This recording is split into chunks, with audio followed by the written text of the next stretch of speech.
हरे कृष्णा। ओम नमः शिवाय।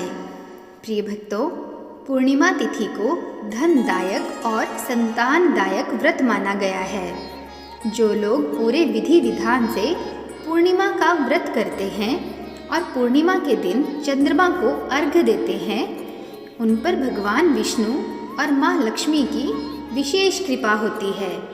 तो आज मैं आपको पूर्णिमा के व्रत की कथा का श्रवण कराने जा रही हूँ।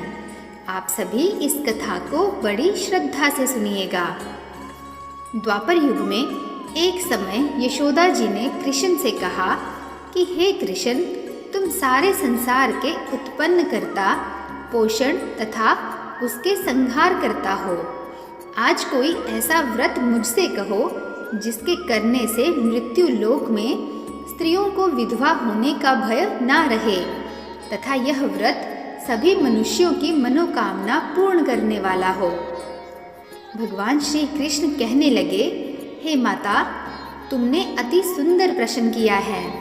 मैं तुमसे ऐसे ही व्रत को सविस्तार कहता हूँ। सौभाग्य की प्राप्ति के लिए स्त्रियों को द्वात्रिशत अर्थात 32 पूर्णिमाओं का व्रत करना चाहिए। इस व्रत को करने से स्त्रियों को सौभाग्य संपत्ति मिलती है। यह व्रत अचल सौभाग्य को देने वाला और भगवान शंकर के प्रति मनुष्य मात्र की भक्ति को बढ़ाने वाला है। यशोदा जी कहने लगी, हे कृष्ण, सर्वप्रथम इस व्रत को मृत्यु लोक में किसने किया था? इसके विषय में विस्तार पूर्वक मुझसे कहो। श्री कृष्ण जी कहने लगे कि इस भूमंडल पर एक अत्यंत प्रसिद्ध राजा चंद्रहास से पालित अनेक प्रकार के रत्नों से परिपूर्ण कातिका नाम की एक नगरी थी। वहाँ धनेश्वर नाम का एक ब्राह्मण था और इसकी स्त्री अति सुशील रूपवती थी। दोनों ही उस नगरी में बड़े प्रेम के साथ रहते थे। घर में धन धान्य आदि की कोई कमी ना थी, लेकिन उनको एक बड़ा दुख था। उनके कोई संतान नहीं थी, जिस वजह से वह बहुत दुखी रहते थे। एक दिन एक बड़ा तपस्वी योगी उस नगरी में आया।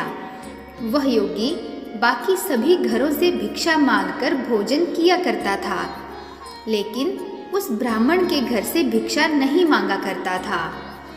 एक दिन योगी गंगा किनारे भिक्षा मांगकर प्रेम पूर्वक खा रहा था कि धनेश्वर ने योगी को यह सब करते देख लिया। अपनी भिक्षा अनादर से दुखी होकर धनेश्वर योगी से बोले, और सभी घरों से भिक्षा लेते हैं, परंतु मेरे घर की भिक्षा कभी भी नहीं लेते। इसका कारण क्या है? योगी कहने लगा कि आपके धर्म हमें इस बात की आज्ञा नहीं देता है, क्योंकि अभी आप गृहस्थ जीवन में एक सुख से वंचित हैं। आपके घर संतान होने पर मैं आपके घर से भी भिक्षा स्वीकार कर लूँगा। उन्होंने कहा कि जिसे संतान नहीं है उसके घर से भिक्षा लेने से मेरे भी पतित हो जाने का भय है। धनेश्वर यह सब बात सुनकर बहुत दुखी हुआ और हाथ जोड़कर योगी के पैरों पर गिर पड़ा तथा दुखी मन से कहने लगा कि आप मुझे संतान प्राप्ति के उपाय बताएं। आप सर्वज्ञ हैं, मुझ पर अवश्य ही यह कृपा कीजिए। धन की मेरे घर में कोई कमी नहीं है, लेकिन मैं संतान ना होने के कारण अत्यंत दुखी हूँ। आप मेरे इस दुख का हरण कीजिए। यह सुनकर योगी कहने लगे, तुम चंडी की आराधना करो। घर पहुंचकर उन्होंने यह सारी बात अपनी पत्नी को बताई और स्वयं वन में चला गया। वन में पहुंचकर उसने चंडी की आराधना की तथा उपवास किया। चंडी ने 16वें दिन उसको सपने में दर्शन दिए और कहा कि हे धनेश्वर, जा तेरे पुत्र होगा, लेकिन उसकी आयु सिर्फ 16 वर्ष होगी। 16 वर्ष की आयु में ही उसकी मृत्यु हो जाएगी। अगर तुम दोनों स्त्री तथा पुरुष 32 पूर्णिमाओं का व्रत करोगे तो यह दीर्घ आयु हो जाएगा। जितनी तुम्हारी सामर्थ्य हो उतने आँचे के दिए जलाकर शिवजी का पूजन करना, लेकिन पूर्णमासी बत्ती की ही होनी चाहिए। सुबह होते ही तुम्हें इस स्थान के पास एक आम का पेड़ दिखाई देगा।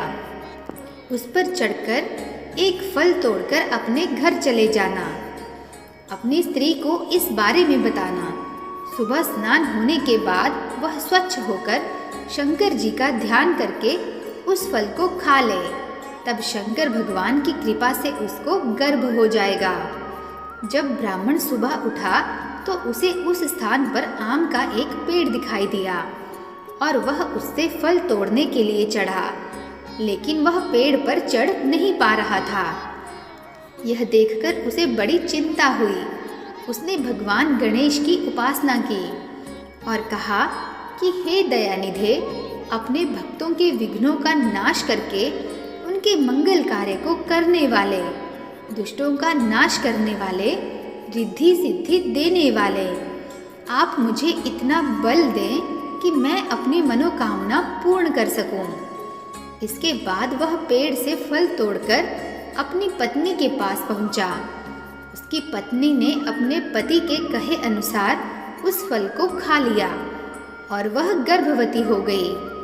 देवी की कृपा से उसे बहुत सुंदर पुत्र पैदा हुआ। उसका नाम उन्होंने देवी दास रखा। माता पिता के हर्ष और शोक के साथ वह बालक बढ़ने लगा।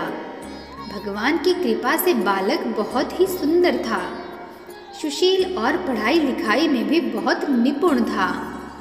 दुर्गा जी की कथा अनुसार उसकी माता से 32 पूर्णमासी का व्रत रखा। जैसे ही 16वां वर्ग लगा, दोनों पति पत्नी बहुत दुखी हुए, कहीं उनके पुत्र की मृत्यु न हो जाए।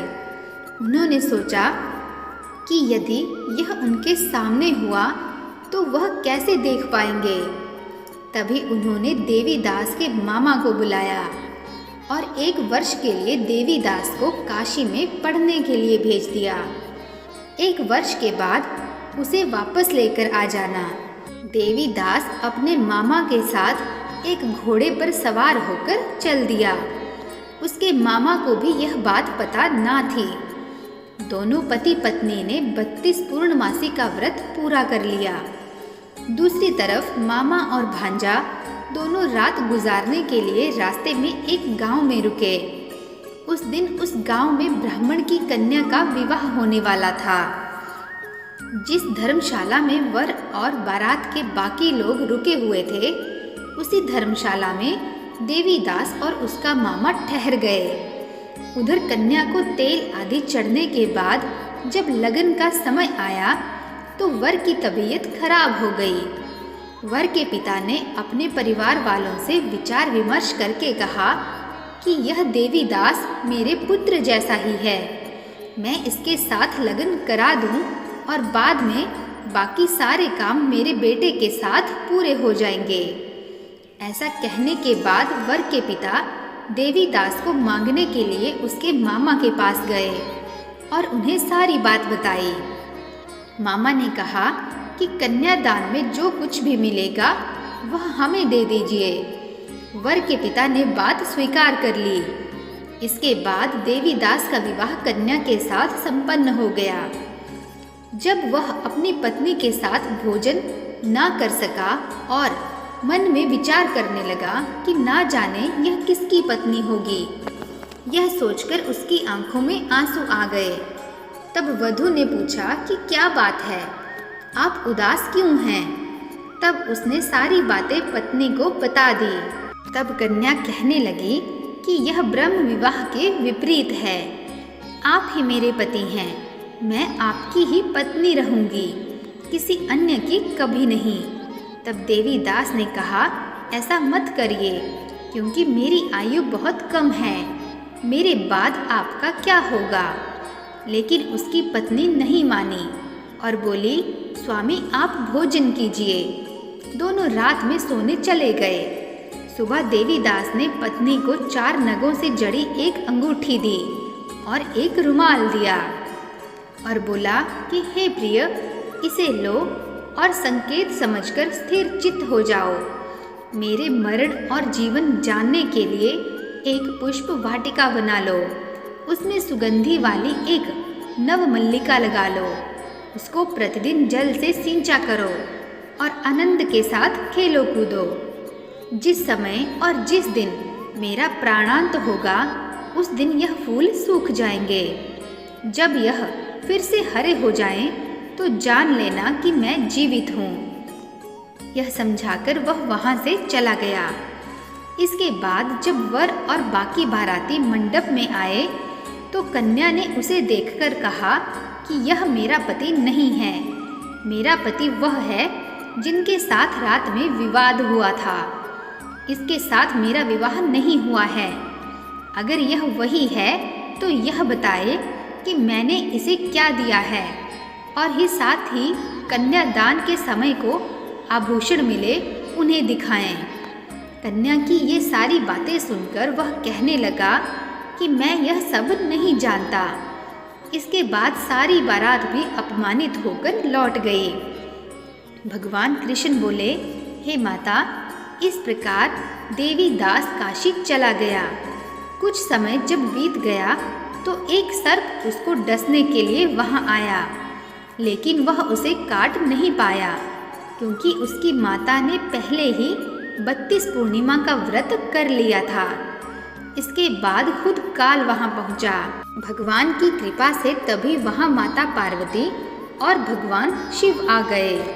देवी दास को मूर्छित दशा में देखकर माँ पार्वती ने भगवान शिव से प्रार्थना की कि महाराज, इस बालक की माता ने पहले ही 32 पूर्णिमा के व्रत कर लिए हैं, आप इसे प्राण दें। भगवान शिव ने माँ पार्वती के कहने पर उसे प्राणदान दे दिया।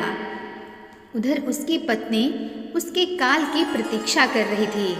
उसकी पत्नी ने जाकर देखा कि पुष्प और पत्र दोनों ही नहीं हैं, तो उसको बहुत आश्चर्य हुआ।